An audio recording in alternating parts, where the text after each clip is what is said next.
padha mundur. Siji loro telu papat ayo maju bareng babu tandani. Iya mengko dhisik kowe iki sapa? Kowe kuwi sapa? Dadi prajurit Mataram padha salang tunjang mungsuh senopati saka ing Medion. Kowe apa senopati? Aku senopati ning Medion Retna Dumilah. Oh. Mulayo prajurit Mataram sadurunge kowe gumlundung mustaka papan kene ngaku jenengmu sapa? Iya. Kowe mau ngame-ame kepengin adu arep karo senopati saka ing Mataram.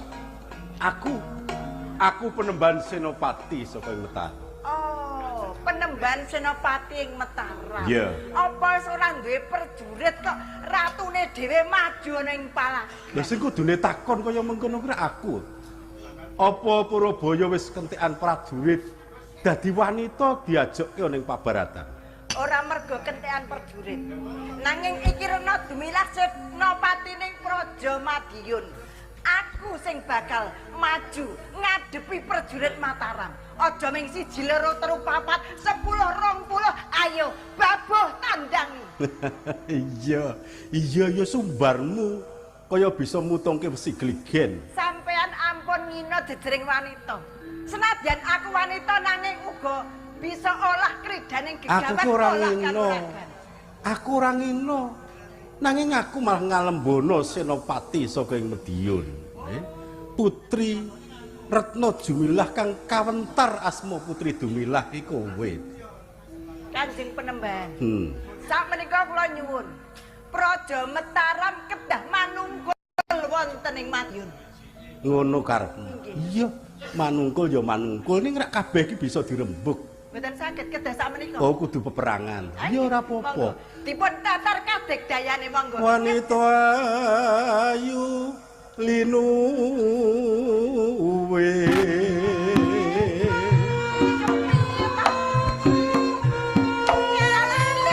Iya adu arep ya adu arep ayo. Ayo apa dene ditata. Adu apa ning dalem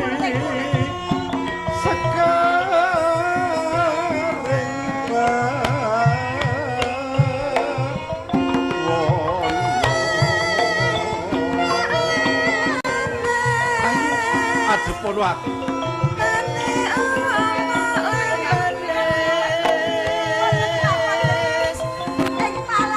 Gandes masak so.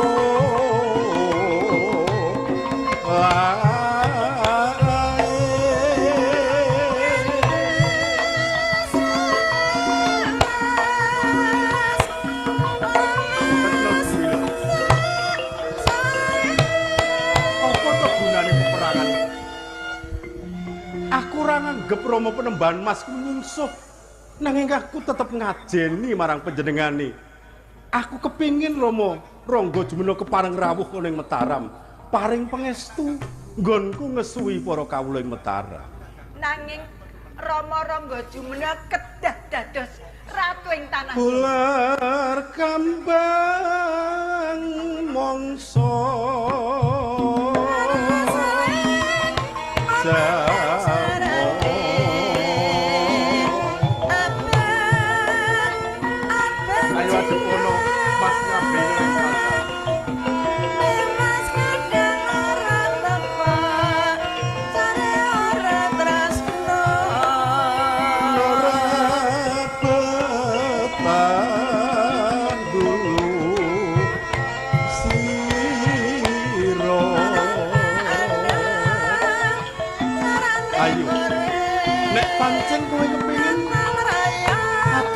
karo penemban senopati adep kono aku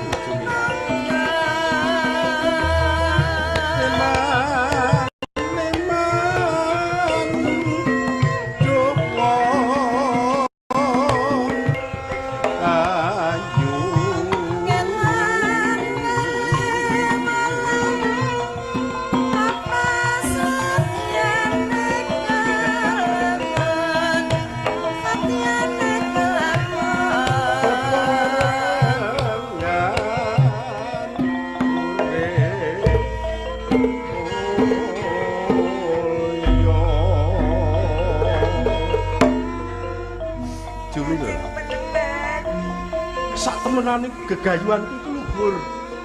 Aku kepingin mbalekake kajayan Demak Bintoro mudune Pajang kanthi sak mengko Praja Mataram kang dadi punjering peperintaning tanah Jawa. Kula sapunika sampun apesan, sampun boten gadah daya menapa-menapa. Kanthi srana sliramu ndak boyong ana ing Mataram, muga dadi iku kowe ing negara Mataram lan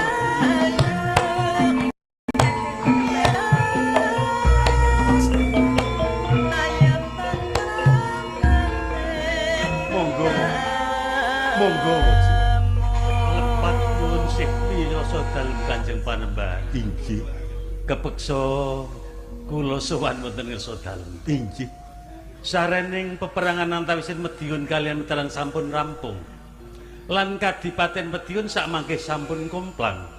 Prayoginipun nggih sumangga inggih kula dherekaken kontur dhateng Mataram manggen Panembahan. Wajuru Iji menapa dawuh panjenengan sampun kula tindakaken lan mugi-mugi kemawon kanthi diajeng Retna Dumilah inggih putri Dumilah kula boyong wonten ing Mataram iji saged kangge srana raketing kekadangan antawisipun Mataram lan Madiun mimbuhi ayem tentrem wewengkon ing sakrat tanah Jawi kalebet wewengkon wonten ing Gandhek mriki. kasinggihan Kanjeng Panembahan. Dumilah Kula Kanjeng Panembahan. ayo sliramu ndak boyong kondur ana ing Mataram. Injinin kula nyuwun Kanjeng. Iya. Tiyang sepuh kula pun dipun nindakaken. Ya ora Pak. Ya diasta. Pak Nerikan.